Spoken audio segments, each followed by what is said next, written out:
I'd like to give everybody out there listening a very warm Whitecat welcome, because you're tuned in to the Whitecat Outdoors podcast.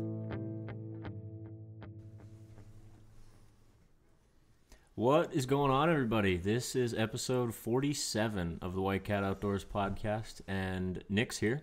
Hey, what's going on, everybody? And Tom's been absent for a couple weeks, but here he sits right here at the bar with us. And I'm back. Yeah, you are. And we have a guest. It's Deer Camp Series. We got another big buck down. He was on the big buck alerts, and this is a guy, nobody knows him, but you've heard him. You hear from him every single week. He is the guy that the mastermind, the mastermind, the Mozart. Yes, behind the intro. He played it. He wrote it, played it, composed it, yeah. Everything. So it's my brother-in-law, Sam McCautry. How we doing, gentlemen? Oh, we're doing good, We're doing buddy. real good. Factory. Perfect. So, as Frank said, this is the Deer Camp Series. If this is your first time tuning into the Deer Camp Series, there's a few more episodes, other bucks being taken down, some does being taken down. Basically, what we do is we, just talk about kills, basically. Break down the story. As they happen. Start to finish. We set the bar high, basically, because we opened up that we're going to do the Deer Camp Series. Oh, we got a drinker on the board. Open it up more than just the It's Deer Camp gotta be Series. like 6:30. But anyway, so Well, we without any podcasts in the bank, we said we were going to do a kill episode every week of deer season. It just so happens that we know a lot of killers. Yeah. So we felt confident doing that, and Sam is the highlighted killer this week. So A lot of pressure, boys. Without further ado, Sam's going to give us the breakdown of the high and tight. It was very high and tight. Oh, God, boys. So, all started infamous election day. So, Great. yeah. No, I had seen this buck a couple times. And On camera or on the hoof? No, I'd never killed anything with a SD card, so I'm not a huge camera guy. Yeah. Gotcha. Touche. I'd like to put that out there firmly. Yeah. No, cameras have their place. But anyways, no, I had seen him. Actually, I took a kid from work who was just getting into archery hunting and set him in a blind, no bow. He just sat out there, wanted to see what it was like. He's a city boy. And So he went out, no weapon, just... No weapon. I sat him in a blind, actually, for my dad. He's old and decrepit. And so I buried this blind for him, and it's a good kill blind, really. And he shoots a crossbow now. He's coming up on 70.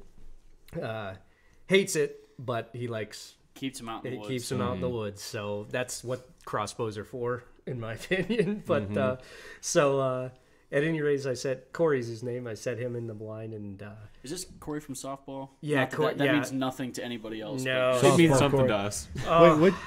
he's a good kid. Had a bad experience. Yeah. So, at any rate, good soft-spoken kid. Ish. Without the whiskey. Jameson, I may have a part in that. But at any rate, set him in the blind, and I had to stand 40 yards on the farm away behind him so he couldn't see me. That particular ground line overlooks the field. And a little kind of kill plot. And had to be the worst morning for anybody to start hunting, in the sense that it's never how it goes. It would have been the morning, had he had his license, he would go archery hunting, and he is a good shot. I actually took him to where we shoot, in the league. Rich's, Yeah, Rich hooked him up. First time he shot a bow, he was in the circle. What is it, 35 yards in that? 25. 25? Yeah. Either way, I don't think I would have shot that well for my first time. The kid was shaking, nervous. But anyways, this would have been the time he would have went out for the first time with his license and killed something, because there were deer in Turkey everywhere. Everywhere. I mean, we saw 20 deer by the time it was fully light. And so that morning, unbeknownst to him, I was sitting in my blind, and I hear some noise. Normally, I don't hunt with any calls, anything. I like to sit there, dead silence. That's how I Just am. natural movement. Natural movement. And I gotta disagree. we know, Tom. We're talking just winging arrows. Sam's big buck kills, so we're going to talk about his tactics. So, and to each their own. That's part of the joy of hunting. So, this time, however, Tom, I'll meet you in the middle. I had a decoy because I had been. You're our first decoy user on. Oh my god, yeah, the beach ball decoy, I call it. When you were carrying it when I met up with you guys, I was like, what the hell is he carrying? It literally looks like a beach ball that you stuck legs out of. Like sticks. Well, hold on now. It's brown, has ears. You thought it was a deer, just air filled. Almost shot it. Almost shot it. Didn't go 20. Is it air inflated? Yeah, with my air. You blow it up like a beach ball. So yeah, you do. Okay. Yeah, it's not nitrogen filled or anything cool. The Hindenburg deer. So, or was it helium? I don't know. History. Anyways, so sitting in the stand, decoys out there. Beautiful morning, like I said. I'm watching turkey fly out of the roost, and I could have popped a turkey, which I wanted to. And with that gray bow, I'm sure it would have been no challenge. God, the charcoal, man. God, they're killers. That's another camp. We'll circle back. Write that in your pad. So I'm watching these deer come up down from my right, and I had cleared. Now there's a bunch of new growth woods, if you will. So there's a lot of saplings, not a lot of low branches, very good visibility. I'd say, in a decently thick new growth woods, I can see 100 yards. I see a couple doe, that look when they're getting chased. They're running and stop and look back, and they're just not comfortable. Freshman year of college. So they're running to me, and I'm like, okay, something's chasing. Here comes this little peanut buck. I mean, he'll get there someday, but it wasn't anything to shake a stick at. And I'm like, God. So, and they pass right by me, and that other buck runs, the little guy, he runs up and kind of stops, and he's checking the decoy out, and the wind's blowing right in his face. And she's all estrus up, of course, blowing right in his face, making his eyes water. And but as tagged in as he was to that decoy, he kept looking behind him, and I kind of look, and I see there was a really nice, I think he was an 8-point, but it was one of those buck when he's coming through the woods, he's got that lope and run, he's all swole. You're like, all right, buddy. Shooter from a distance, you can tell. And again, I brought up the woods because it's clear, but it's still the woods, and I saw him coming. And here, this really mature doe, you tell she was mama bear, if you will. That's she was hot. And they came up within 50 yards and stopped, and he stopped with his head. So I really got a good look at him, but it was, again, I like to kill. Ground check. And yeah, exactly. There you go. I'm focusing on my shot placement. He's a legal buck. Yeah, when they're big enough at that point, you want to shoot it. It's a good deer at that point. There's no psyching yourself out. Exactly. Don't even look at the antlers exactly. You look at that little patch of hair right behind the front shoulder. Yep. I'll get excited in the picture. Yeah. So and he's just stopped. Like I said, it was actually 52 yards. I briefly ranged it early on, but again, I leave my stands, no cameras, no nothing. I know where the deer are by this time on the farm I grew up on. So he's just hovering. She is looking off the opposite way from me. They're over my right shoulder. He's frozen, just with his head kind of scooped to the ground like they do, and completely still, to the point where you might have missed him, no movement, had you been just eye scanning. Mm-hmm. And I pull my bow up, but I didn't draw because I'm certain they're going to follow where the rest of these deer just went, right by my decoy through the food plot. And doesn't he, he damn near rams her right in the butt. I mean, he's live doe? The live doe. Sorry, not the decoy. Well, I'm just making sure. No, I didn't paint the best picture here. The decoy's out in front of me, straight out across from me. These deer are 52 yards over my right shoulder. Had I, sitting square in the stand. So again, he damn near just plows her with his horns, and she takes off back down away from me the way they come. And then I realized, that time, not as big a deal with rifle, but with the archery, I realized for maybe the past 30 to 40 seconds, I didn't breathe, which has plagued me my whole life through sports and everything when something cool is happening.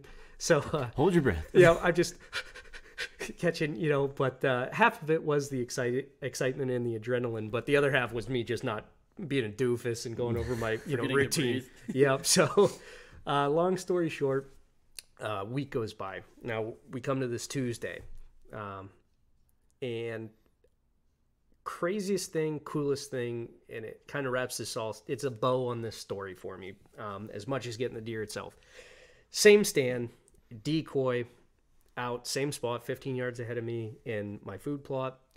And now, obviously, you have something like that happen.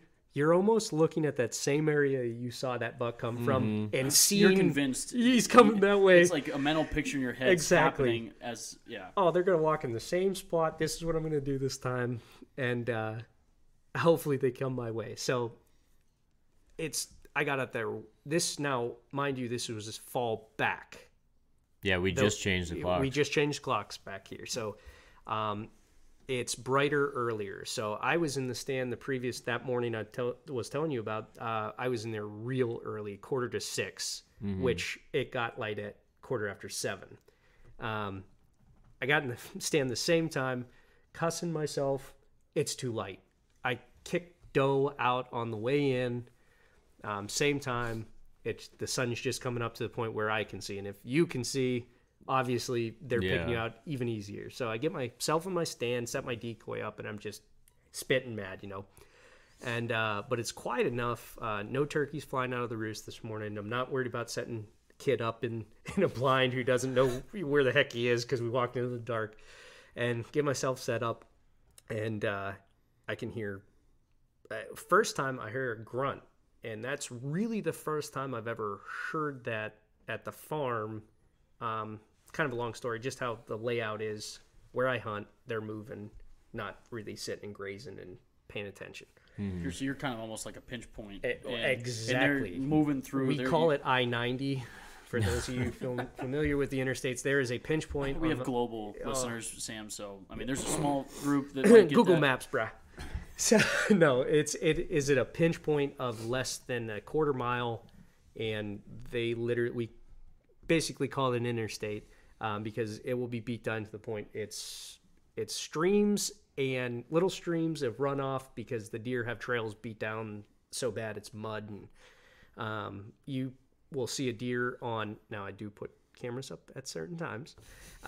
You'll see a buck. This guy. Yeah, Already changing his story. Credibility shot. Yeah, that's trademarked. It's been said once or It's twice been on said this once or podcast. twice.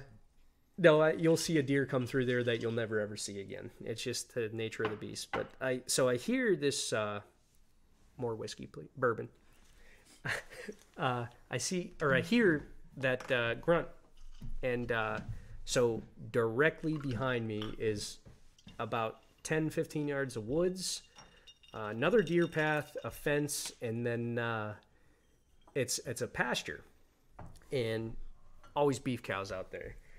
And I hear, him grunt a little bit, and so nothing's happening in front of me. I slowly stand up, pull the old vortexes out, and I'm glassing the pasture, and don't I see 60 yards away, probably, I texted Frankie, funny enough, that morning. I'm like, he wasn't wide, but he was the tallest buck. He said airplanes duck. Airplanes were dodging his G2s. And so I watched this buck it was over 3 hours because I went back I actually got some pictures of him. Yeah, you were sending me pictures. Sending pictures, and you could see him with a cell phone barely zoomed in from a long ways off. And again, you can almost make him, I said this after I got him, I glassed him for so long, and I was so zoomed in on him, watching everything he did for so long, that when I shot him, like, man, I thought he was bigger. Because, now, he's a decent buck, but I thought he was... There's a lot of people in Pennsylvania that'd be very proud of that deer. I am, thank you, and I appreciate it. I'm still adrenalined up. And Frankie could attest for the night I shot him. I was amped. We will get there. Yes. So, but I glassed him for so long, I've seen him do things that I never, especially in rut, that I've never seen any whitetail ever do. He was chasing, and he chased this doe, then that doe. Then there's 7 or 8 deer out there. So many I would lose track because they would kind of tuck off into the woods. So you're scattering. So eventually it got to be, would have been about 10:30, and the sun's really coming up. And this particular week, deer season was 70s. too hot. Yeah. Too hot, really. But I mean, great to be out in the woods. I'm happy anytime I'm out there, but especially when you feel like you're sunbathing and not layered up. I mean, it's like, I'll take a nap, not fall out of my stand, wake up, something will be here type of weather. And I watch them bed down. Seen that. But then I watched them. So I grew up on a horse farm, for you listeners, and sometimes they will lay flat. I mean, horses will lay flat in the pasture, just sucking up the sun. I watched this buck find some hemlocks across this pasture and lay down, and he's watching his does go by, and he kind of like pushed his legs out like you see a dog do, and laid down flat. Just I've never seen it. I was watching it. I'm like, because I was kind of glassing around, and I'd come back, and I lost him. So I thought, and then I kind of make out his butt. You see the white. All right, he's right there, and then I could see his horns laying on his side. I'm like, you're blinking hard. It's like, what? Rubbing your eyes. And again, I'll go back to that freshman year of college speech. He just shot. I mean, because he had been running. You know how they are. Yeah. Shot. And now he didn't do that for long. It felt like a long time because you stand for 3 hours holding binoculars to your eyes. Yeah. It feels like a lot longer than it is. And he kind of sat up, watched around again, popped up. I watched the leaves that were stuck to him fall off, and he made his way away from me into the neighbor's woods, which eventually goes. There's a road 400 yards from me. Don't see him anymore. So now it's Tuesday, election day. I'm, running the algorithms and the equations. I'm like, well, I need to go vote. When's going to be the best time? It seems to die down. Hop out of the stand, send my pictures of what I had taken of them. Go vote. I'm like, I'm going to go vote. Now I'm getting out of there. Get to the voting line. It's a 2-hour wait. And I'm just, chewing my lips. I've ran into, Uncle Todd. He's showing me pictures of the buck he just got. And I'm just, to be honest, I didn't want to be there. My wife came with me and trying to talk about other things. And it's hard enough to pay attention on a good day. I'm not paying attention. I couldn't tell you what she said. I am amped. And mind you, this is me getting, for the last 2 years, just taking a beating because I shot a branch instead of an 8-point a couple years back. Those back straps just aren't quite as tender. You got to get the bark off. They're not bad. But, I got a lot of ground to make up here. And so I get myself back in the stand about 2:30. And at this time, now again, fall back, it's dark at 6.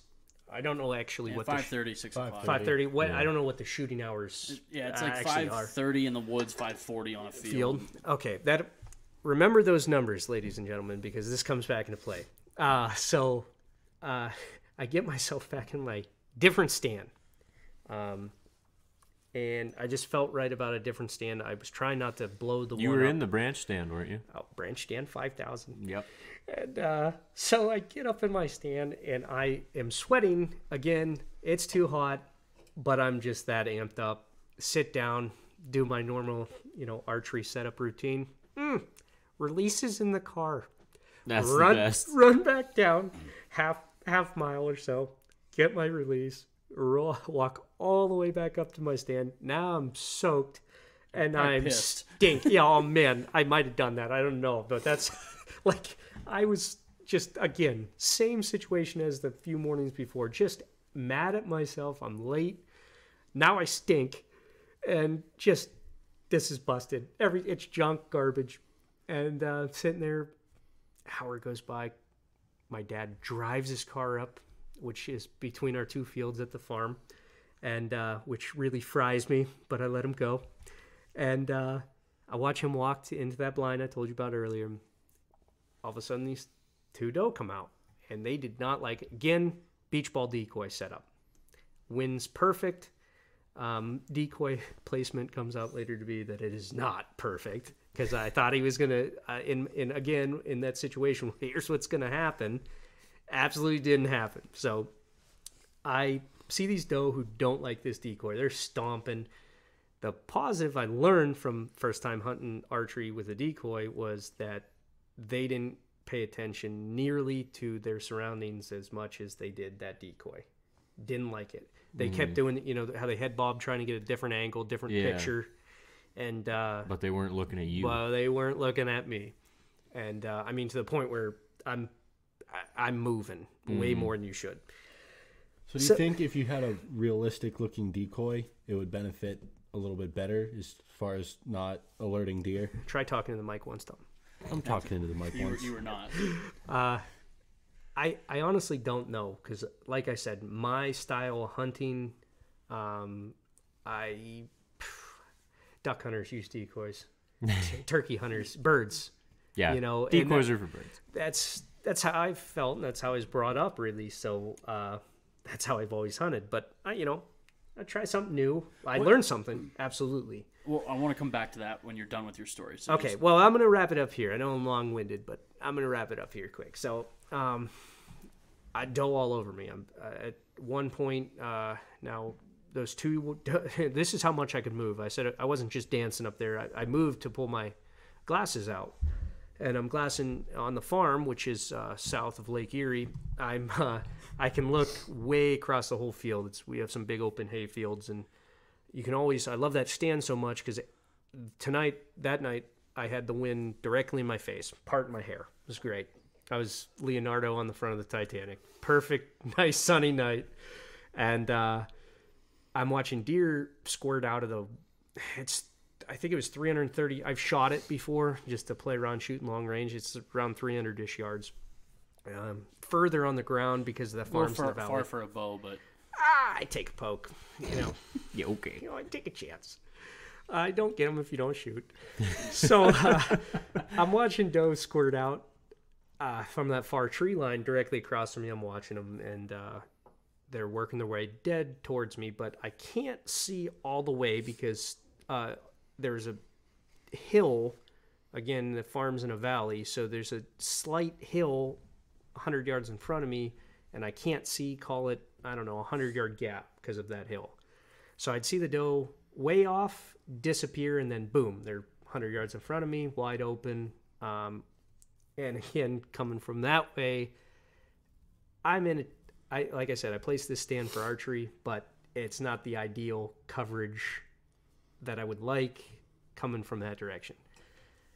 They walk up, don't like the decoy, but again, they're focusing on that decoy, just circling it. And I'm sitting in a real thin tree line right on the edge of that field. They tuck into the tree line, pop out, get a different angle. Tuck in the tree line, and no matter all of them, look away for a second. They do the thing where they're, I'm not paying attention. Boom, bro, I'm on you. And all of a sudden, something catches my eye. Not looking through the binoculars, was watching those doe, and I glass, and I'm really certain it was that buck from way back when I took that kid out hunting that first morning. Mm-hmm. Wide, really good PA buck. I'm pretty sure I call him the PA 8 points, and anybody who hunts this way, it's a 17, 18 inch, real nice 8 point. Mm-hmm. Nothing right, not super heavy, but it's a shooter.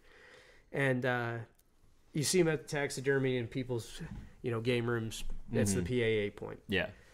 I see him come out of that tree line and work to my right, hundreds of yards away, but I'm glassing him. Squirts off into the field and then into the tree line. About 15 minutes later, now we're at 5:30. Mind you, Nick was calling 5:30, 5:45 dark. It's dark. But looking through my glasses, I could still, your eyes adjust slowly as it gets darker. Mm-hmm.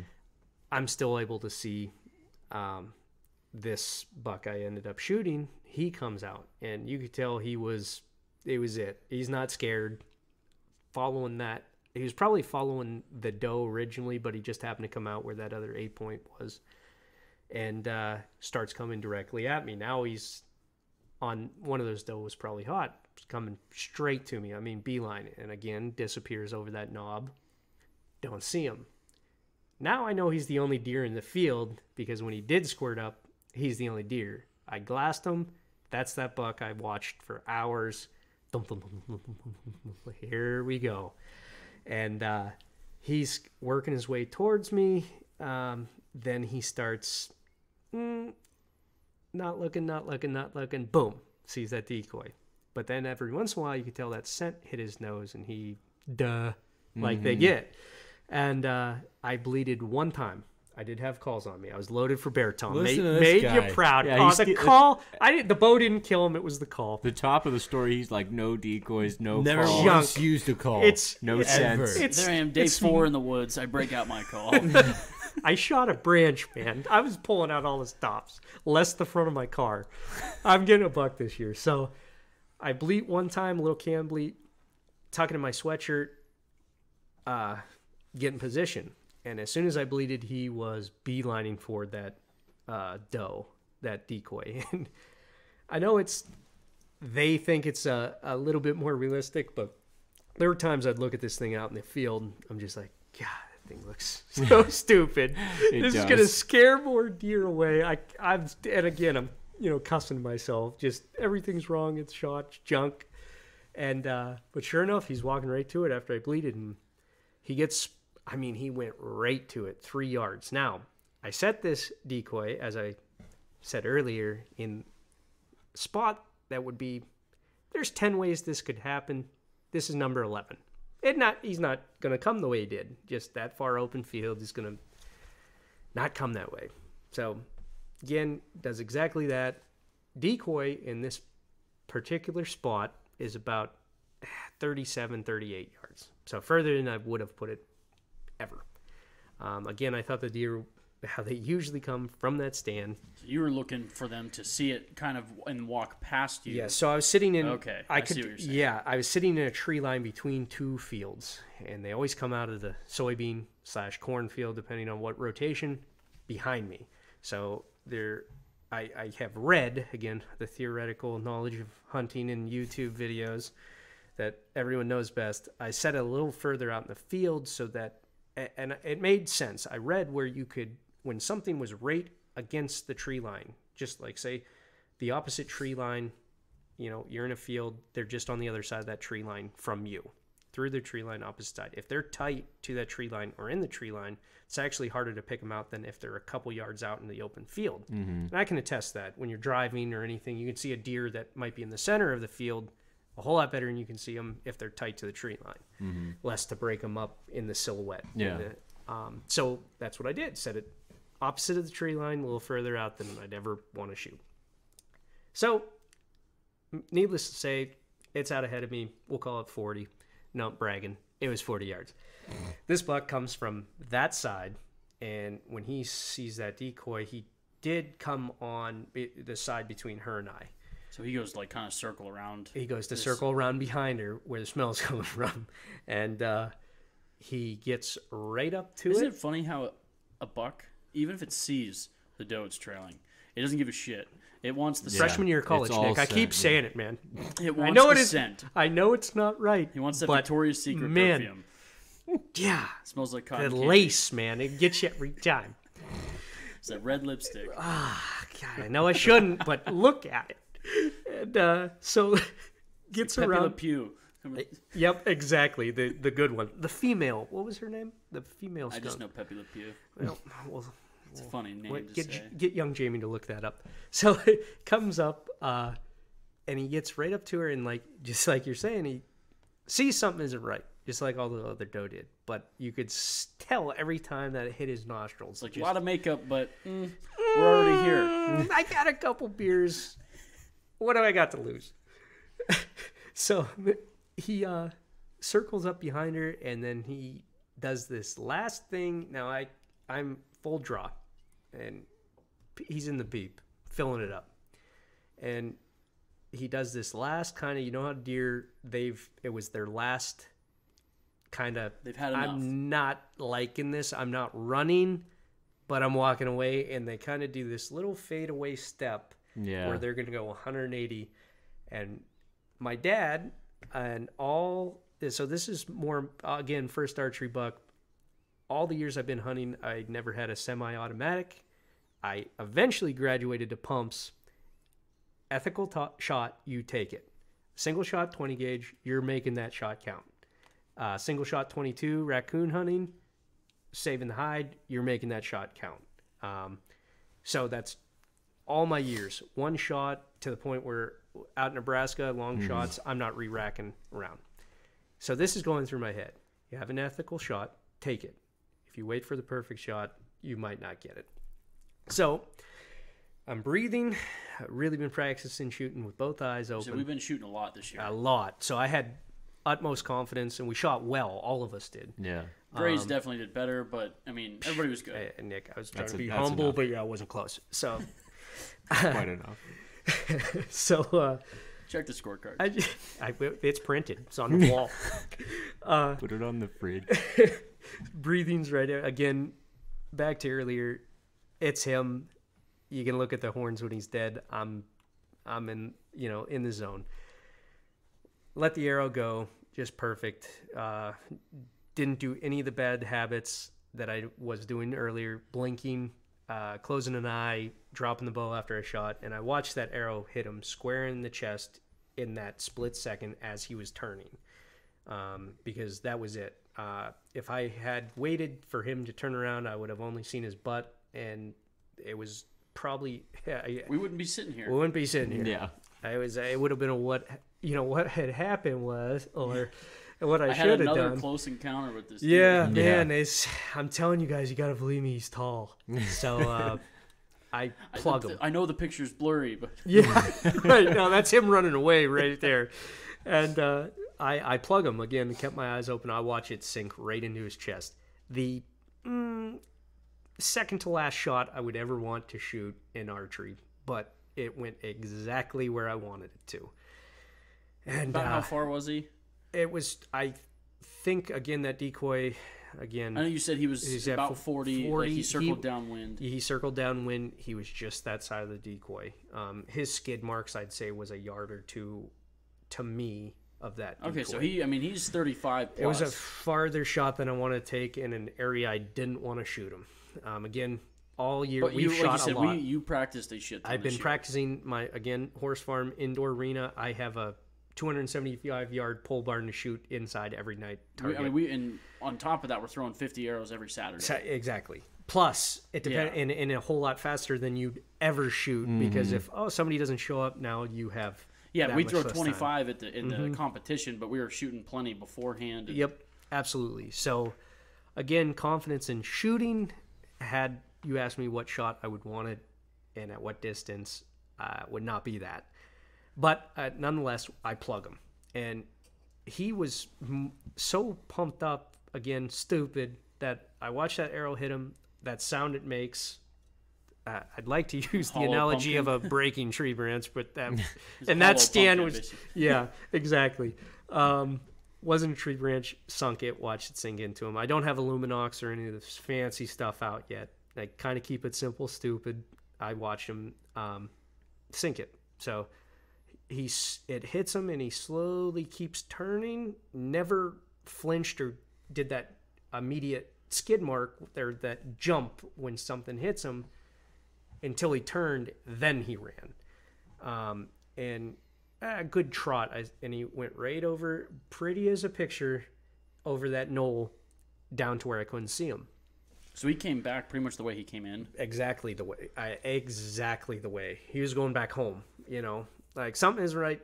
Get They where I do know to say go. them deer. Yes. It's a lot of times it's either water or back where they feel safe, and that's their bed. It is, and where those deer were coming from had been logged years before. It is, and they left the tops. It is thicker than. That's where I'd be. Peanut butter. Yeah. So now I'm confident. I dusted him. Now I am pumping. And 2 seconds after I let this arrow go, maybe 3, I look to my right and I see a cell phone light. And I'm like, what? And here my dad was coming out of his blind. It is buried, so it was dark in the woods. And during this whole thing, I'm doing the math. Okay, he's 230 yards from his blind. This just happened. He was walking across the field When you shot. He saw the deer, thought it was a doe. Didn't, he's like, I was walking quiet, keeping tight to the tree line while I was walking. And the reason I saw the cell phone light is he was calling me saying, "Hey, did you see that deer?" And Sure did. So I'm like, "Stop for a second. I just shot him." And he's excited. I'm going to get in my car and go down and get the spotlight. And I'm like, hold on, because the driveway to get up there, that deer ran across. And I didn't want him to, it's 150 yards about what you want your archery deer to fall in. I didn't want him to be laying by the driveway. And my dad goes, and kicks him. Mm-hmm. So we wait. 20 minutes goes by. He goes down. Get spotlight. In the meantime, I hop down out of my stand, still just amped, and I go over with my little measly cell phone light. I see where he was. I see it. Oh, big hoof print. Oh, okay. Boom, boom, boom, boom, boom, boom. Heart's going again. No blood. Now you start second guessing everything. Yeah. You were sure you hit him. You 10 watched that arrow disappear. minutes ago, yeah. I'm like, oh, buddy, he's over the bank. I get over the hill. I walk 50 yards, nothing. 75 yards, nothing. 80, 90, where the hill starts kind of cresting and rolling over. Like I said, it's right at about 100 yards where that hill rolls over. Nothing. Now, I didn't ever mention this until now. Now I go back, I'm looking for my arrow, which, again, I watched sink into him, but when your mind starts racing, maybe when you're not seeing the signs you think you should be seeing. You come up with every bad scenario possible. Exactly. It's never good. It's never, it's stuck in him. Oh, we beat ourselves up. There's nobody thinks positive at that moment. No. Yeah. And so I get back there. No, it's not there. And I hear, rocks under tires. My dad's coming back up. So I boogie it back over to where, I stopped and I was zigzagging, trying to track, find blood. And I just crest the hill, and I see blood. I'm like, good blood. No bubbles, no anything, but good blood trail. And Ray Charles style. He could. It was too. Yeah, yeah.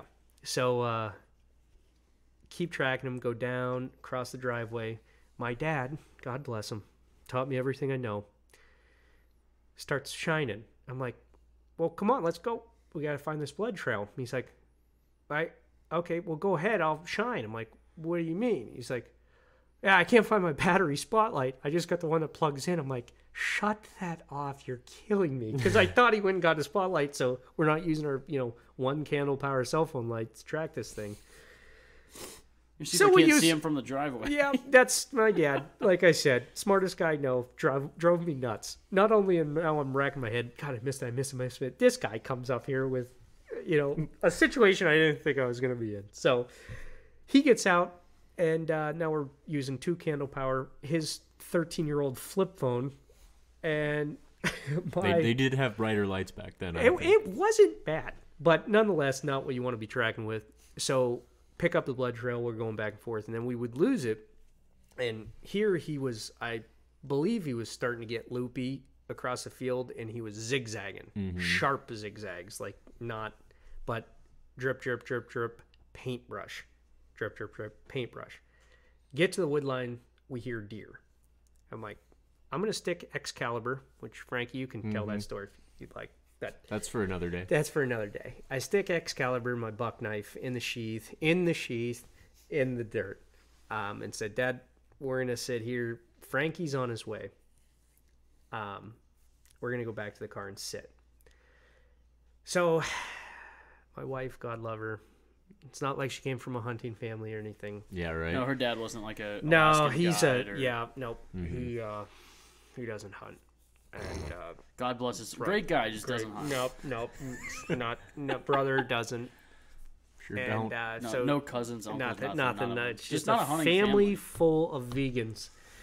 So she plans a trivia night at, what was it, Frankie? 7? I don't even 7 remember. o'clock. Yeah. Whole family's going, and this is archery season, so I blast this thing. November, it's right. Yeah, not like it was prime time. The buck I explained during the time we stood in line to vote, not that buck. Would never see him. Hey, honey, gonna be late. tracking this buck. I'm back at the car now. Okay, like I'm excited, but you're gonna be late, and it's trivia. It's trivia. Yeah, I could At 7. She could have said whatever. I don't care. I'm still amped, but I could tell. And I get off the phone with her. We'll deal with that problem later. Yeah, no, it wasn't a problem. But I'll take the 30 lashings. I'm getting this buck. And so I have my phone out. I'm like, I gotta call Frankie. Frankie's going to trivia. Put my phone back away. I'm not getting in trouble for taking yet another family member away from trivia. I'm putting my phone back in my pocket. Phone starts vibrating. My dad's like, I bet you that's Frankie. I pick up Frankie. I can't remember exactly. I said, give me a. I think I said, pocket apparently you forgot what it means that I'm your brother-in-law or something like that. And not happy. Because DJ called me and she's like, hey, you and mom and dad just, someone come pick me up at my house and then we'll drive out because Sam shot a deer. I was like, okay, I'm not coming to trivia then. I'm going to go help Sam with his deer. And she's like, well, there's nothing to do but look at it. Yep. I'm like, That's okay, the whole point. See you later. I'm What do not you coming think to we do trivia. here? So, yeah, he calls me, Bang, gives please. me that tongue lashing, and I'm like, dude, can you please bring something more than a candle? Because it was hard to see, and he just popped. So he brings his kerosene lamp. It was bright. They burn new fuel. No, he brings a couple cordless spotlights, and I don't know. It's a 22-minute drive from where we are now to the farm. 7 minutes later, it seemed like Frankie comes ripping in. I was there quick. It was fast. S10 was floored. Laws were broken. So he shows up, brings a couple spotlights, and I'm still nervous that the thing's dead, even though some of the blood I saw had bubbles in it. And again, shot him in the chest. He starts one look at it, which was the vote of confidence I needed. I didn't tell you that. He's like, he saw one pile. Well, I didn't. He didn't even show me where the blood trail was. I was Or where walking, it started. You just Yeah. I was He just walking picked down it this up. driveway and happened to look down. I was like, oh man. That's a good trail. I was like, that's a dead deer all Yeah, day. It was just pumping out of him. There's blood everywhere, as fast as you could a lot walk. of times, that's all people need is you That's need what I somebody needed. else to tell you Yeah. that's been there before. It's just that like anything it's gonna else. be good. You get inside your own head. I watched it. Mm-hmm. I watched it sink into him. Oh man, was my arrow back here? Did I miss him? Then you find blood. Oh, is this enough blood? Is he dead? Mm-hmm. Frankie As said soon that. as I saw it, I was like, this thing's got to be right here. I honestly couldn't believe it went as far as it did. I've said that I remember 10 you times. told me that. It lost gallons of blood on the way to where we found it. I Tough. was like, it's literally got to have no blood left in it. 'cause Tough it was- animals, man. Yeah, I they mean, are. really, we've had that conversation how many times just around, a circle. Like, oh, I saw a deer. We've, seen deer with an arrow punched right through them. Yeah, Didn't kill and they 'em. live. Yeah, Yeah. it's or you get them and it's like, oh, in this case, foreshadowing. How did this thing not limp? Yeah.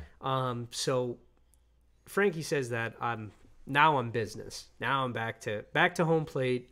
Let's dance. Let's go get this. Send thing. me another pitch. Yeah, let's go. So now I'm hard stepping. Chest popped out a little bit. Of course I killed him. He's dead right knew over this all here. along. Yeah, I was just wanting somebody else to be involved. So go over, find Excalibur, my buck knife, where I stuck it in the ground. Dad, in the meantime, went back down, got the 4-wheeler. So you were confident this buck. So you're going to get the 4-wheeler. It's dead. You pulled your buck knife and a 4-wheeler. Okay, this deer's dead. This is and this is why the few times I get nervous that I am not good, and it takes a lot. It's more than a close call in a vehicle, or I am cool cat, and my dad. He's a cool white cat. He's if you will. yeah. He's the one who's like, yeah, he's dead, but he's always just a matter of fact. Well, in this particular case, that wasn't enough for me, just because he only said it once right at the beginning, even before he saw any blood trail, and that was the only time. Before we found a blood trail, he's like, did you hit him? And he knows how much we've been shooting. I'm like, he's done. I've shot with him a couple times. He's done. If you hit him, you hit him. And he said that. Made me feel good before the blood trail. Seriously, we put in a lot of time shooting this year. you were hitting your mark. Yeah, well, and I'd like to talk about that in a few minutes here because it was something that We'll be back. We'll be back. So get up to the woods line and pick my knife up and walk a couple steps into the woods. And Frankie goes, "Oh, here's his arrow."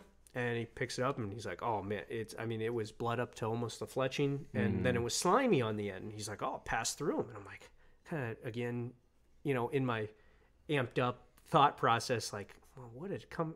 I shot him straight on. Where did it come out? I got guts on the end. Yeah, that's what. No, it wasn't. It wasn't. It didn't pass Really? through. Yeah. I got to looking closer. There was blood like It was like tallowy. over 3. No, it wasn't tallow. It was saliva. He pulled it out. Pulled it out. He grabbed it But with his mouth and ripped it out. We were thinking it was that's what all signs led to. Yeah, you either don't guts think or tallow. Or... So, and just again, cool Whitecat Frank here goes. There he is. Yeah, literally, we looked at Just the like arrow, the old picked the light up. games. Oh, there Yep. it is. And you're in the dark track, and you're brr, brr, bloodhound nose to the ground. You'll walk right up on him, and so all over again. That whole kind of first archery buck, nice buck. Like I said, I'm very proud of it because it was my first archery buck, and I was just amped. And so yeah, I got to.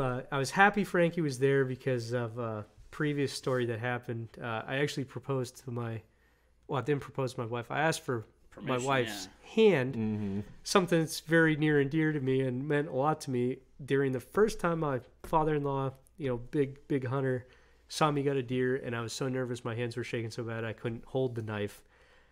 So much so that I stuck it in the ground where now my knife's engraved to Excalibur because I stuck it in the gravel. No sheath, just amped. Straight Cut in the ground. myself. I look like he's telling me how to gut it. I'm trying to say, I know, but I can't. My Again, hands don't work. Hands don't work. And I don't know what to do with my it- hands. He did And when much you- better seriously, on this deer. So I was happy that I got to gut this one in front of some credible source that it's like my hands are still shaking from adrenaline, but I can do it that many times before. So we get him back, and like I said, he's a nice buck. With Frankie's,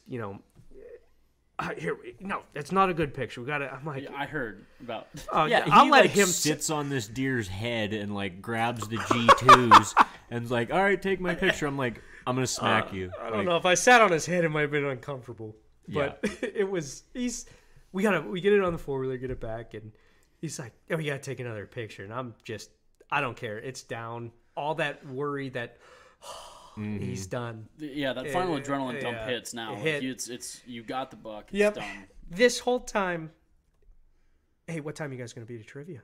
Yeah, Are you guys DJ was coming? texting us And the I'm just whole like, time. I'm about ready to crack open my third beer at this point. Yeah, It was too. Yeah. Because my good buddy Brian ended up stopping out. And like, man, this could be a long track, honey. I don't think we're gonna he's- make it. No, we that's where- actually made it there by 8:30. Well, thanks to you, because Big Dog here had this thing quartered up. Yeah, we had the skin Frank's off done and one quartered time. it. Ah, goodness gracious. I ripped through that thing because We DJ were- was texting, "Where are you guys? Where are you?" I was like, "All right, let's just quarter this thing, Get her done. get it in the cooler, and And- get out of here." Yep, and Brian, my savior of that night, and in more ways than one, both you guys, because you helped me quarter it. He helped me get it on It's ice. funny that he said helped because I quartered it. No, yeah, he did.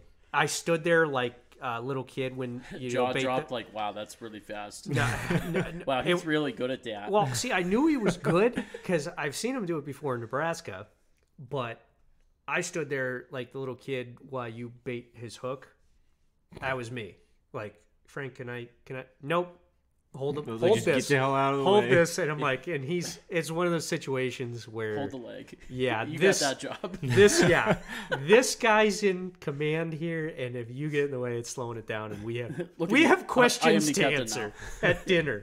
So, long story short, we go to this pretty nice place after again Brian. Blood still in Oh your yeah, we finger. were still I'm covered. in Blood camo. didn't change. He blooded up into this Can you place. show me where the restroom is? Oh, I'm waiting. I don't care. Like You just killed a buck. There's I nothing just that killed can a ruin buck. this. Listen, you could tell me, sir, can you cover up the blood? That's nope. I'll just tell you the story. I'll just tell you the story. wanna see how I got this blood on my arm? Yeah, look at it. Just look at it. So no, I was amped like the whole time all these questions. Everybody's having a good time.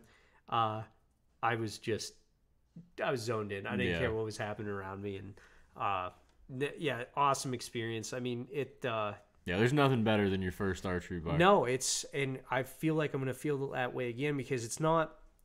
I don't know how many deer I've killed. A lot of whitetail on the farm. Been very fortunate hunting and out in Nebraska. Mm-hmm.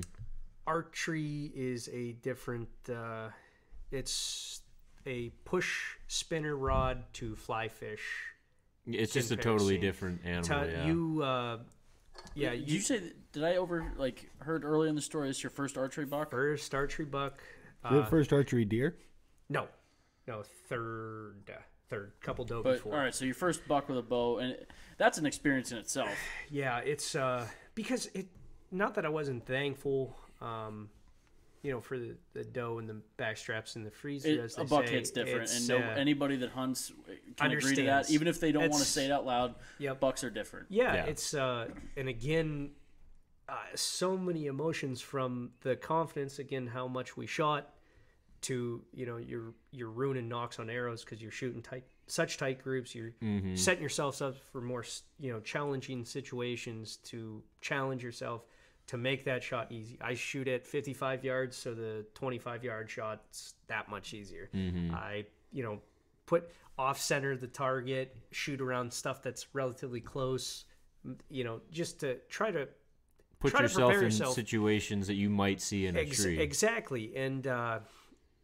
It's you want to kill the deer, you want those horns, you want the meat, all that stuff. But again, it's the perfect double-edged sword because you want that thing to die the fastest. Yeah, you don't want it to know it's dead. Yeah. You want that arrow to go through it, and it's like it just runs off loopy. Because and he got drunk and then he passed out. Yeah, happens to the best of us. But these guys don't wake up. But it's again, you want it. To that ethical shot. That's why you practice so long and that to make that happen. And to circle back, I've rifle hunted my whole life, but the practice with that for me, anyways. Now I shoot all year, but for my deer rifle is to go. It's a thing we do every year. That hunting ritual we all have.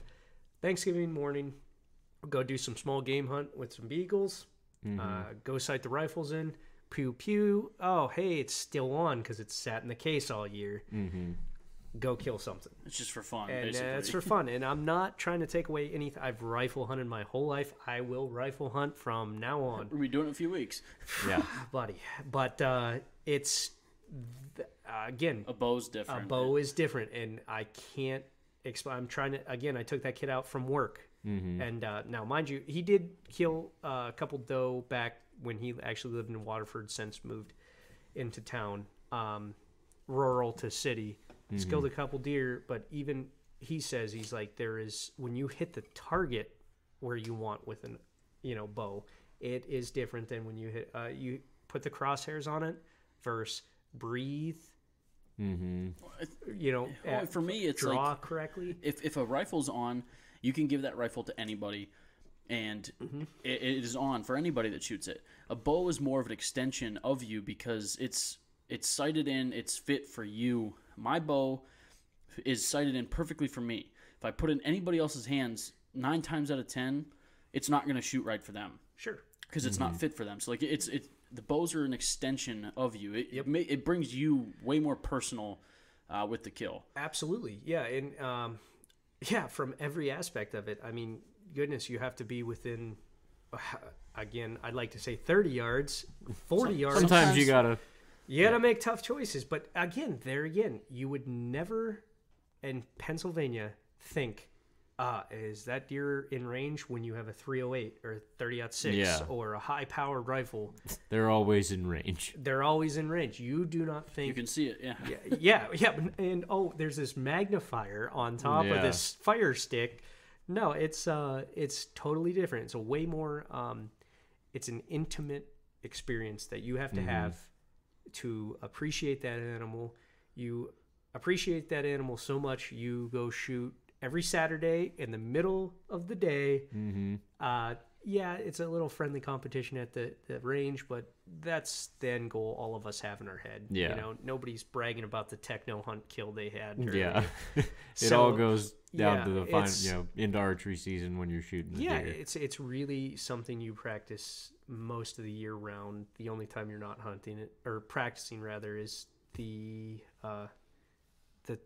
times you're hunting something else with a rifle or Yeah. Pretty flintlock, much, whatever. yeah. You know what I mean?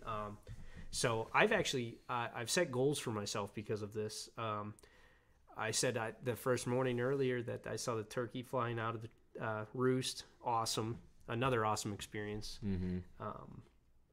Next year, I want to have everything in my freezer be a bow kill. Everything. Even the beef. Even the beef. I'm dropping. No, hey, that buck was in a cattle pasture when I watched him all that counts. morning. I'm looking at that Angus like, yeah, that's where I'd place that shot. Yeah, I'm sure I could drop him with these fixed blade, no damage tips. But I'd drop him. Ultimately he's fenced in anyway, so I'll shoot He's him not again. getting away. So walk up on him with a grain bucket. But no, that is the goal I have for myself, and I'm a goal oriented dude. So I will do it. It might not be next year, it might not be the year after that, but that will happen. And that's one of those personal goals you have in life, because I'm going to tell you guys are some of our listeners who've done that 1,000 times, and the difference is they understand, just like you were saying, Yeah. Nick. They get it. It's that it's The people different. that have been where you're at, that have bow hunted, they've killed a buck with a bow, they get exactly what you're talking about. It's different. Everybody at this table loves the tradition that comes into rifle hunting, but I don't think anybody sitting here prefers rifle over archery. No. We all prefer that intimate relationship with your bow. Really, it's just like it's different. It's all I can describe it. If you've done it, And it's, you can see the feeling that somebody has when they're the passion that bow hunters have, that I'm sure it's in other forms of hunting. Absolutely. You definitely don't see it as much in rifle hunting, though. No. You get a lot more of the people that are like, okay, I know my gun's on, I'll Sure. shoot 2 bullets, and then I'll go sit in the woods on the first day. Absolutely. But archery hunters aren't like that. How many people, and God bless them, I know some very close people to me. Yeah, I'm going to have my fire stoked in my garage, Yeah. oh, here he is, and drop, you know what I mean? Or we have a cabin on the back of the farm. My dad's killed all of his nice buck out of there. Not out of it. He sits on the From porch. the front porch. Yeah, and it is one of the best spots on the farm, but you don't have that luxury when you are archery hunting. And I had the pleasure of talking with somebody. I was doing some work on her car, something I tinker on the side is cars, and she came from Pittsburgh and never hunted, never was married for years and years and years. She's never been exposed to hunting. Husband, father, uncle, anybody. And she was with that conversation somebody told her that I had gotten a deer, and she's like, oh, you shot it with a bow and arrow, and just completely shocked. And I say the pleasure and the luxury of talking to somebody. I don't come in contact with a lot of people who don't enjoy hunting, or maybe they don't hunt, but they understand. They're closely linked to somebody who hunts, and you're explaining to this person, hey, I do practice all year. I don't have to think. Drop that arrow where I want it. That is why I practice. Just like any, you go out and start your car. You don't have to think about it. Yeah. Sometimes, heck, you can drive to work and you're there. How and did you're I like, get yeah, here? I get here. That's the point that we practice shooting to. And again, back to that ethical kill. And this is it's an ethical shot. It's a difficult shot. Difficult, but ethical. It's ethical. And you saw in this lady who was very, very, I think she was a doctor, not a doctor, but a doctorate. At least their master. She was talking to me about her education earlier on. She said, you'd see the wheels start to turn. And then I started to kind of explain, hey, with coyotes or you could imagine how maybe a fawn or a moose or an elk or something in the wild prematurely passes by a predator. Mm-hmm. It's not a I don't know, I'm dead and now something's eating me feeling. Yeah. It is I'm alive and something's eating me type of feeling. And that's nature. That's, it's awesome that we get to see those things on the, the shows we get to watch on Netflix or whatever now. I explained that to her, and, she wasn't going to go buy a bow and start practicing, but it was a level of understanding that maybe she didn't have before. And I think that it's interesting to talk to people like that, because our group and your listeners and, people we run into in the woods. I think we have any anti-hunters listening. No. Yeah, that could be that single 1-star review we have on Apple. Who knows? Hey, you 1-star. Think about that story I just. That's why we're all here. It's not. There's not thousands of people out there practicing, year round to make something not enjoy life. It's and again, that fresh meat you get, you can almost feel the energy when you eat it. It's not a hot pocket. So before we wrap things up here, I do want to circle back to one thing. You mentioned, how typically you don't bring anything in the woods, stealth mode. What made you bring a decoy this year?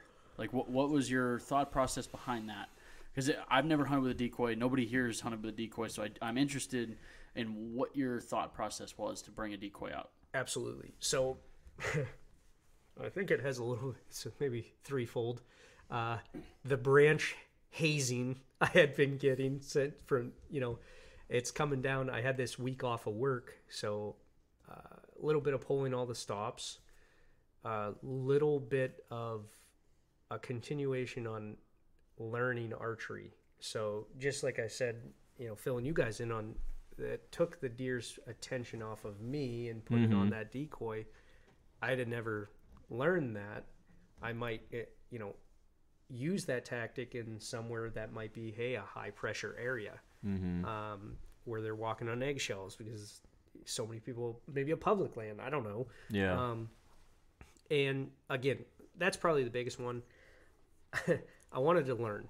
I haven't been having success in the previous 15 years. Figured you better try something different. Yeah, this they make, couldn't hurt. Yeah, I don't use this comment often, but because if they make it, you'll buy it if you want it bad enough. But they make them, so if they were complete bust, there's got to be some reason behind it. I know people. Actually, my good buddy, who hunts out there with me, it was his decoy. He's like, hey, if you want to borrow this, and I had it, I think, for a couple of years. Making fun of it the whole time. Yeah, look at this thing. We can hit it over a net. You blow it up. It's might as well be white, red, and blue, and I take it to the beach. But no, hindsight's 20/20. I don't know if that buck would have taken that path had that decoy been where it was. I might be, sitting at home thinking how I'm going to hunt tomorrow and get my first archery buck. Trying to convince us that you saw this buck again. I had pictures, but no, nobody's ever gotten anything with a Polaroid or a SD card. So I think it definitely has opened my eyes to, hey, here's this new widget. Here's this new thing. I might try it. Fishing, it might be archery hunting, it might be coon hunting with, my pup. I don't know. The worst thing that could happen is it doesn't work. Yeah, and you learn from it. Yeah, because that's what's interesting about hunting is we know our immediate stuff so well. Your binoculars, your archery gear, but I don't know. Besides the guy selling the stands, the decoys, and the calls, nobody's super passionate about that type of gear. So who knows? Maybe I will be. Maybe that again. Sam's announcing he's going to be a brand ambassador for deer decoys. I don't know the brand. I'll give him a shout out. You're doing pretty bad as an ambassador so far. Yeah, I don't know. It's just like that's the beauty of hunting, because it's a game we play, and hey, maybe this tactic works here and it doesn't work over here. Maybe It's another tool in your arsenal now, though. It is. And like I said, there's places I might look and say, hey, if this was a hemlock grove, I'm with not a lot of sight and I got a 10-yard shot, I might not use that decoy. Maybe just, a scent stick or something like that. Mm-hmm. Open field. I got to tell you, buddy, I had in the 3 days, I guess I hunted with that thing. And you brought it in and out every hunt? Yeah, so I did, which that is another thing that worried me. So this thing's, I don't know what it is. It's not plastic. It's a beach ball. It is a beach ball material. It's not round. It's shaped like a deer, but whatever that material is, that's what it is. So I've got turkey decoys that way. Okay, yeah, there you go. I took it to the front porch of the cabin and left it outside and tucked onto a firewood pile because I wasn't going to take it down. Yeah, I thought the best place was where my dad plays cards every Friday night, smoking cigars and spilling beer and whiskey. Yeah, that'll be that's the spot. It is amazing, not to get off track, how much I would archery hunt, and those deer, it happens every weekend, heck or high water, that they're playing cards. Snowstorm, doesn't matter. Those guys are playing cards. And it is amazing to watch deer get acclimated. They learn that, down south, they have recordings of deer feeders kicking on to bring deer in. They don't even need a deer feeder anymore. So they would see those, they'd see the smoke now. They, hear them yelling. I could hear them, not yelling like bandits, but, talking loud and having a good old time. 13 cars up there, and deer they don't care. Yeah, they weren't even to the point where you see where a deer, if it picks you out or picks something out, they come back to it. As we said earlier, these deer are looking at other things, not even paying attention to the cars. Yeah, they're it's just what happens. numb to it. Yeah, so I don't know. On this one, I gotta thank the decoy. I had it, but I'd take it over to the cabin. That's where I was. I'd scent block it, but till it was dripping, because I was worried about it. It was a lot of smells going on over there. And then when I got it to its spot, I'd stick had a mount, something, a little stick in the ground, and I'd estrus it up. Yeah, had a little tail, a little cloth on the back. The whole thing was that beach ball I've heard material. that if you're going to use decoys, you have to have something that moves on it. Yeah, I will also say that I think, obviously this thing's planted still and it's stiff, because I have good lungs on me and I blew that thing up, so I didn't have to do it ever again. It was 50 pounds of pressure in that thing. But the only thing, it was rigid as could be, and it was a relatively windy day when I shot him in terms of 12 mile an hour kind of gusts. The only thing that would move on that thing that would catch their eye, I noticed, was that little tail. Every time it would blow, it'd blow in the wind, they'd be eating, pawing at the leaves and the purple top turnips that may or may not be around there. That wind would blow and they'd freeze. Even if they were chewing, they'd see that little flicker would catch their eyes. The things we look for, that they look for. And like I said, I believe you. It's just interesting because you're the first person I've talked to that's, one, used a decoy, and two, successfully killed over a decoy. That's why I wanted to know what your thought was, like why you used it, and then it sounds like you're kind of giving credit to the decoy for this kill, which it makes total sense. It wasn't at 300 yards away from the far tree line what he saw and beelined. It was those doe. I make the joke, the best food plot, the best decoy, the best anything you can have. I don't care what kind of camo you have on. I don't care. All this stuff we see in the hunting world marketed, a hot doe will trump all. Yeah. And one of those doe that first came up over that hill was hot, and that's what brought him in. But what brought him to me, because they were 10, 15 yards off to my left on the other side of an apple tree, what brought him to me was that decoy, is no doubt, because I bleeded and he did that kind of shovel head walk like I'm big boy, and he came right to me and I dropped him. But again, knowing nothing, I'm green. I'll be green until the day I die in archery hunting, because I think there's something everybody can learn. So many different situations, so many different scenarios. But I would guess that an open landscape where they can see them from a way off to grab their attention, and not being doed up.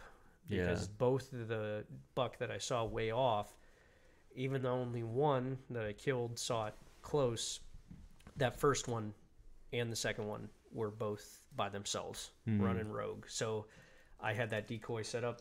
When I watched him all that morning, he had 7, 8 doe circling around him. Didn't care about the Didn't decoy. care. He's like, that's a beach ball. So, like the rest of us are. So that would be my guess, to tell you should go out and buy a decoy and set it in your It's a grove of situational hemlocks. thing like anything. Sounds like it's a tool to have, and Another option. it sounds like you said, for open country like that where they can see a long distance, it's a beneficial tool. Absolutely. And even then, again, I learned something else inside of that lesson was the placement of the decoy. Because hey, maybe today this buck puts his head down and goes straight towards that decoy, and maybe he does a circle. And again, I'd like to point out that he didn't come directly to that decoy until I bleated. And then he was like, "Oh, Well, okay." he put the sound to his visual, Yeah, and was yeah. like, okay, that's Everything's legit. adding up now. Everything checks out. So It's basically, if you get rid of the decoy and you just if you just bleat in an open field like that, they can see, deer know exactly where that sound comes from, pretty much. Yeah.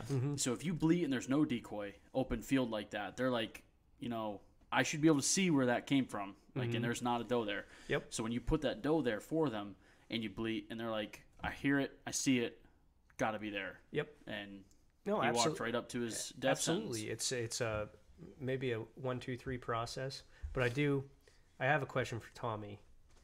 Shoot. Earlier on, I'm getting the feeling, I'm not 100% sure, but we had a little discrepancy about the camera situation. And, Early on. And calls. I got a couple faces surrounding, I don't use From anything Tom, in the yeah. woods. Yeah, no, it's Tom. He's making faces. But I'm That curious mustache to, was tingling. oh, man, so much flavor saved.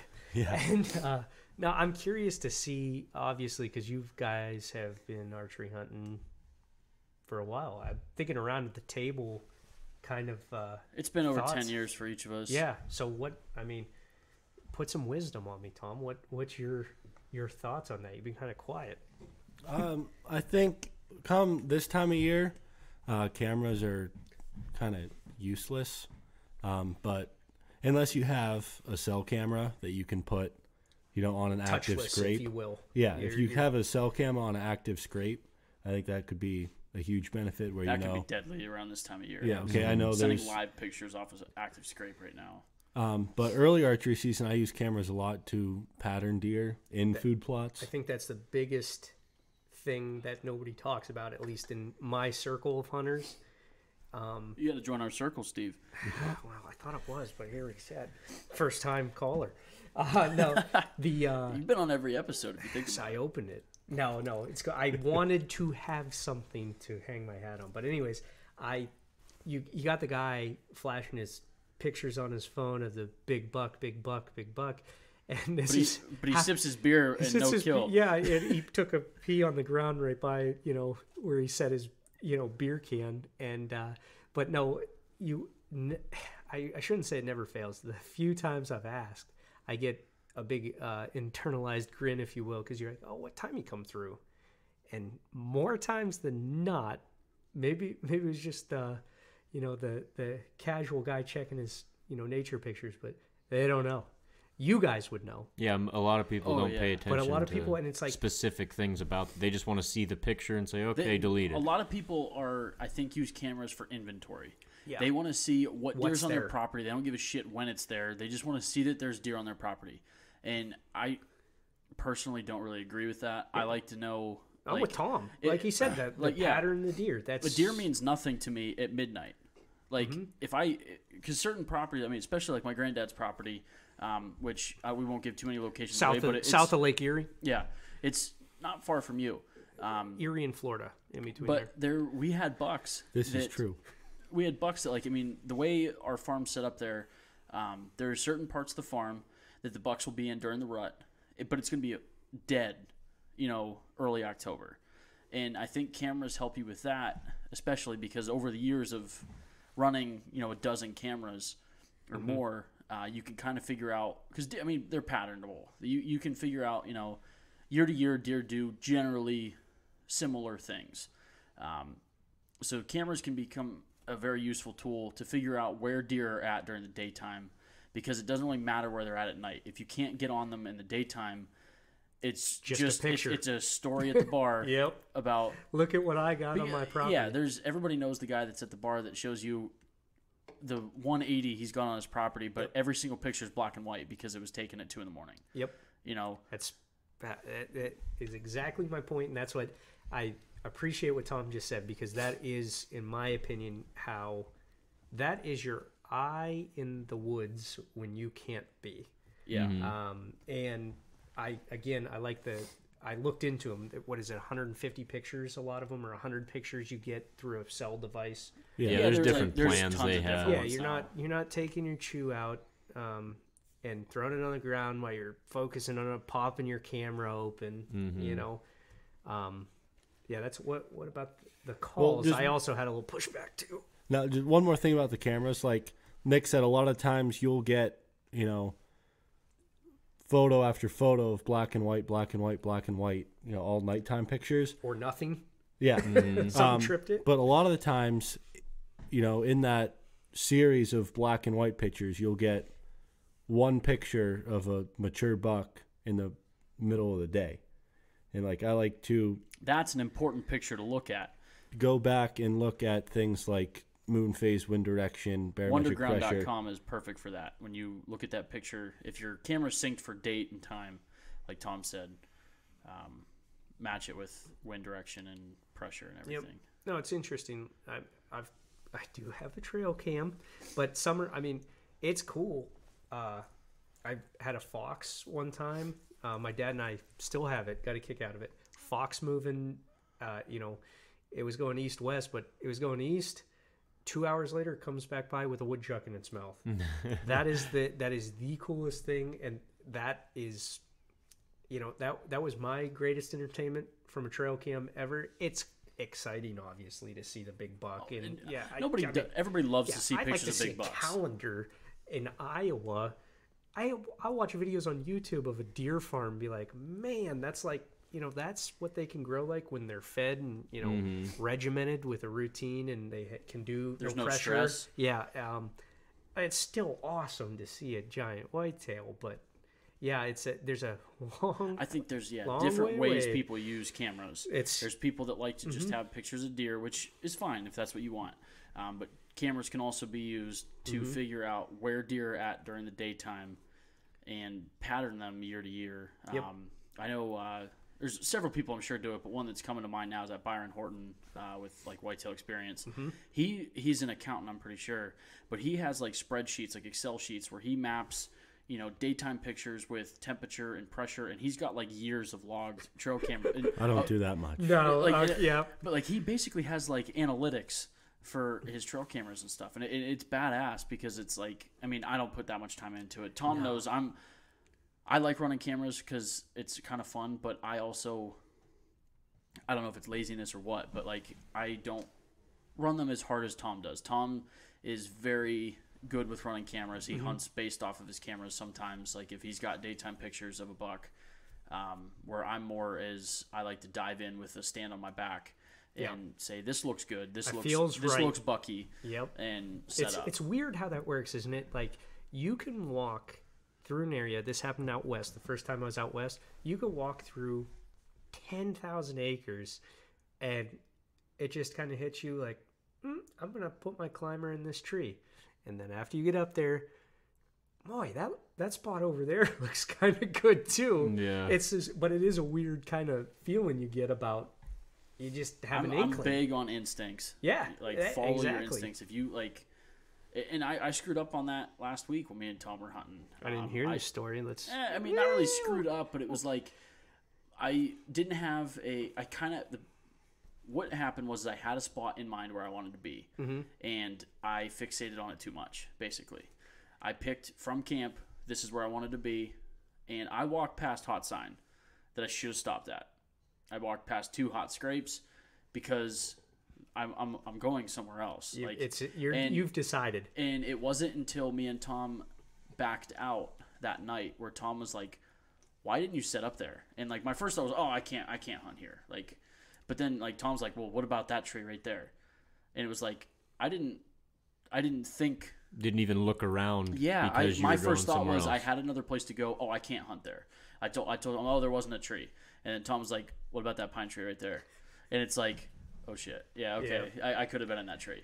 And I tell myself, follow your instincts, and I still struggle with it, like because I walked past an area that was the girliest sneeze I've ever heard. I was trying to keep it quiet. I think his eyeballs rolling on the floor because he tried to keep that in. But yeah, it's just, like I said, just follow your instincts, and it's something I still struggle with. How about what about the calls, gentlemen? Right. I'm also a no call guy, but that's bullshit because I could hear you grunting at camp. Tell us how you feel, Tom. No, I'm saying I typically wasn't. No calls, 0.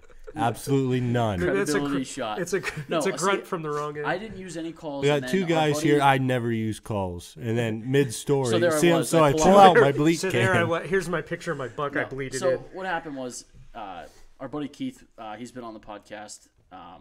He's solid whitetail hunter. He was talking about how he's been getting bucks responding off grunts and stuff. So I decided to break out the grunt tube.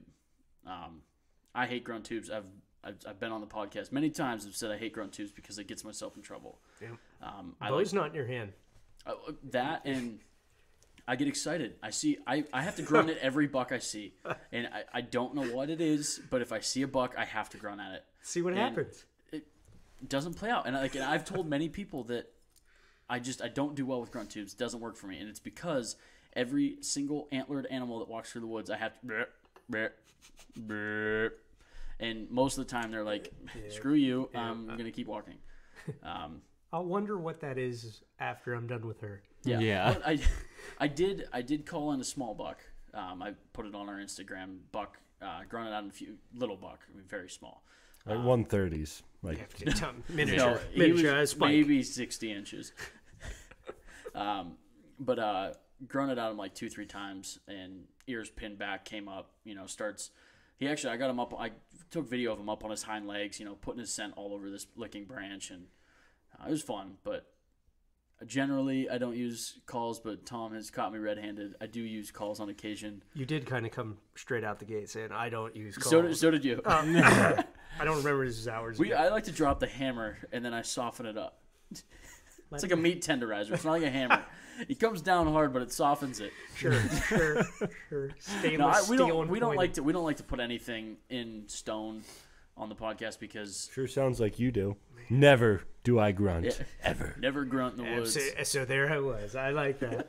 No, I think it comes back to the situational awareness, and that's how I use them. It's just all situational. I always have them, but I rarely use them unless I see the need. I'm a very strict regimen. Once an hour, on the hour. I have an alarm set.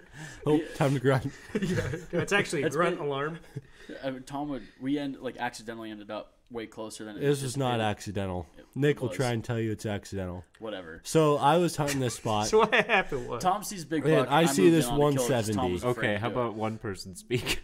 Going both at the same time. Anyways, Samari was so I saw this 170. No joke. Monster buck.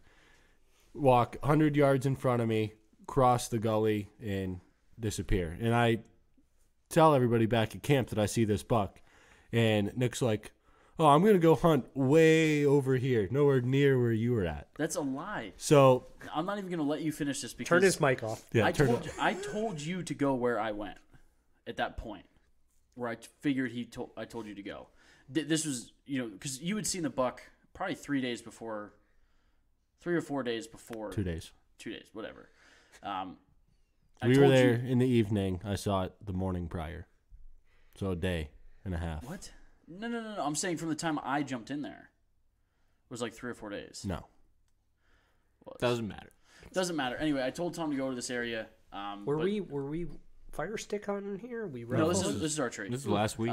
This is last week. Oh, okay. The plot thickens. So Tom had seen this buck. We kind of sat down at camp, put a game plan together, figured out where we figured he was. I kind of told Tom, this is where I think he probably went. So Tom jumped back in there, found a hot scrape. Rightfully so. That's a good spot to be. So Tom jumped in on the hot scrape. I went pretty close to where I guessed he had went. Turns out it was a little bit close. Like, we were probably, I think, where the way a crow flies, like 170 yards. It was 170 yards. I can pull it up on Onyx right now. Yeah. Show the viewers Anyway, on Onyx. I sneezed in the dark, and I get a bless you text from Tom. It was that. That's hilarious. It was like dead. Like we got in there early. Yeah. Because we brought our mobile setup, so it was like dead quiet. Like birds haven't woken up yet, and I like. Did you say thanks? I did say thank you back. Courtesy. I tried to bury it in my coat. Kind of like how I just did Yeah, it. and I get a text, bless you. So later, Tom sneezes. I give him the bless you text. My allergies were kicking my ass. They still are. We were 9 days at camp. Black mold was just killing us. But the camp's a little moldy then. oh yeah, black mold. Oh yeah, big time. You'll can have see that it. on the bigger camps. Yeah, you'll have that. But I remember Tom laid out a whole sequence of crashing leaves, breaking sticks, grunts, rattling. I think there might have even been a bleat in there. Little snare drum. So he texts me, he's like, how'd it sound? I was like, sounds good. He's like, did you hear the grunts? I'm like, yeah, I heard it all. But so Tom's a big call guy, but I'll be first to say Tom gets it done. Tom puts some deer on the ground. He really does. We like to have fun here in the podcast, but Tom gets it done. He really does. So I'm gonna have to give a shout out to my guy Stan Potts, because if you're out there listening, Stan, this one's for you. He's probably listening. Probably. No, actually, I was watching. I don't know, probably like Monster Bucks 5 or something, way back in the He was on early. VHS. I was just about to say. Like, Yeah, blue case. Put it in the speed up thing to rewind it so we can watch it again. And Stan Potts gave his calling rendition where he likes to start out with a bleat, and then a couple 4 or 5 minutes later, he does like a buck trail grunt. He's like burp, burp, burp, like buck's trailing the doe. And then after that, you do a snort wheeze and a challenge grunt. And then the bucks are like, oh shit, there's not just one buck over there with that doe, now there's two. And then you break out the rattling horns. And the big key to rattling horns is if you have a rattle bag, which I do, you got to smack your rattle bag hard against a tree, like make it loud. So that way every buck in the area is now listening to what the hell's going on. Tom, not to interrupt, I have a question.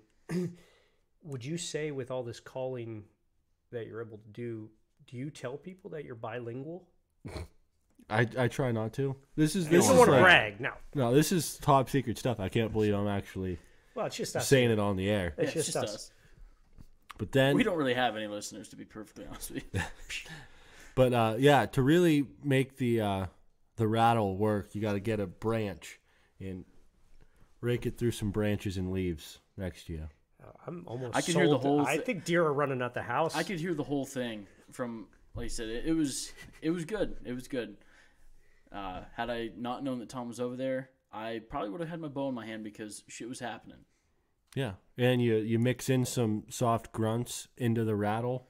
I can only imagine. We got to get it on video of you doing all of this. Like, you probably got like one leg off your tree stand, like kicking these branches. Like your grunt tube's just like hanging out your mouth. No, while you're smacking with your right hand with this bag. No. He's got a can in his left. You and got to he's be just- athletic. Yeah. It's all those years of college baseball. Yeah. No, I hang my bow up, and then the rattle bag smack against the tree, and then the rattle bag goes on my lap, because when a buck's fighting, it's not like constant Yeah, it's not smacking nonstop. back and forth. It's more like clack, and then it locks. Click, clack. and then- Clack, You know. clack. Click, clack. Right, so I do that against my thigh, and then I have my branch in my other hand and raking it through the leaves. But it's tough because you don't want to be like arm way up and down and whatnot. Yeah. You kind of got to keep it just a wrist motion. It's But tough stuff. yeah, Years of practice, you'll be able to get that wrist motion down. So. yeah, Maybe someday you could even say it. wrist motion. We're already there. Everybody has their way. That's what's awesome.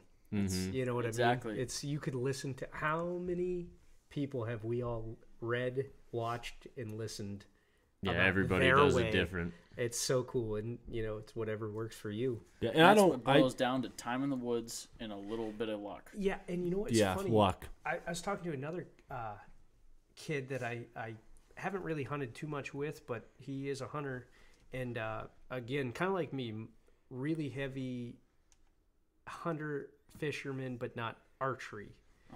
And he was telling me, he's like, man, all the people. He's an engineer, so everything. It was almost like that guy you were talking about earlier. That's my buddy. He will have wind. He'll tell you the coordinates of his stand. I can see him being that guy, but he's like, well, most of the people I read about and listen to, they already know the buck that they're going to shoot, when he's going to, every little thing about that buck. And I explained to him, I said, yeah, the beauty of the rut is that it does shake things up quite a bit. And the other thing is that, it's people go back in luck or time. I think you guys have had this debate. Was I in the right place at the right time, or was it the time that I put in? Somebody has mentioned this before. For a long time, I think like 3 years in a row, or something, I killed like opening day. Yeah. And it was a lot of luck. Yeah. Because like the one, my best buck I've got, actually, I walked in 2 hours before the sun came up, no headlamp, with a climber on my back, picked a tree out in pitch black, climbed up, and before 8 o'clock I had my buck done. Well, in the way that the shortest way that I could describe it to him, in the most fair way, I said, because I put a lot of time in food plotting, obviously. Is that what they call it? Food plotting? I don't. Is it Plotting food. Plotting food? I can't say it's farming. They're like, I don't know. Come up with a better name, Tom. I'll call it I just that. usually call it planning food plots. Food plot. But That's too many words. food plotting. I like that. I'm going out food plotting, guys. You know, I'm No, I'm saying I do like it. I'm in. I do That's like it. another That's what I'm going to trademark. call it from now on. where was I? Oh, Food so I plotting. simple way I could put it was, I said it's time and time spent, or timing and time spent, because you could spend, as I have, many hundreds of dollars and many hours all over the summer, and upsetting your mother about ruining horse trails and approaches to fences for her to jump her horses for food plotting. And we look at my cameras, all through, here's how the deer are moving, this, that, and the other. And I come home and I'm eating beef because I have no venison. So it is my opinion that you can do as many right things as, you read, watch, and see, but a lot of it comes down to being in the right spot at the right time. And I think experience and planning can put you in the right place at the right time. The best position. More times Yes. than if you just do it aimlessly. Absolutely. Like I say, I think you're spot on with, time plus time spent. Yep. Creates opportunity. Exactly. Is I think what it is. And the more opportunities you create, the better chance you have of putting a buck down. Absolutely. Yep, because that's really all you're doing. It's the guy who can count cards at the blackjack table. He's still, 5 decks is going to get you darn close. He's more likely to win than, say, us at this table. But he hasn't won yet. You know what I mean? He's still gambling. Yeah. And that's the beauty of hunting. That's, you don't know if you won every time, it would not be as exciting. If you're fishing in a pool and you catch a fish every time, it's not as exciting. You don't know what's going to happen. Yeah. So that's part of the draw. Yeah. So Well, Sam, I think that about does it for our Deer Camp Series episode here. I think number 47. Yeah, it was 47. good I number. knew it.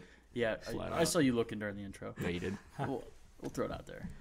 But thanks again, one, for a badass intro that we have on our podcast right now. I hear that we might be redoing it here soon. okay, guy, I have to. This is actually the engineer buddy I mentioned earlier, the numbers guy. So he's a drummer, guitarist, bassist. He and I had put that together for something we were doing for something completely different. And then when you guys started this, music almost has a voice. Guitar almost has a voice. They call it a genre, but certain like pump up songs fit the action. And that little riff was just like it was perfect. Yeah, that's it. So we recorded that with Nick was just feeling out his new recording stuff. Sitting at the kitchen table. Frankie, we came up with that, the verbal intro. Yeah. I think there. With we were just sitting there. With the little puns. So, yeah, it'd be super cool if I wasn't sitting in a kitchen chair and, trying to make something sound cool. Also, the drums were a keyboard. Fake. Yeah, not real. And Kip, God bless him, he's like, dude, that's so awesome. It sounds so cool. But it also is not that good because he's such a perfectionist. So we do have a surprise. I don't know if we'll get it to you by Christmas. I was say, well, now that you've completely ruined the intro for everybody and everyone's going to hate it now, we kind of have to make a new intro. Yeah, we have to change it. I'm glad. I wanted to come here. We'll change it on the 1 year anniversary. I wanted to ruin it on purpose. Could you do that?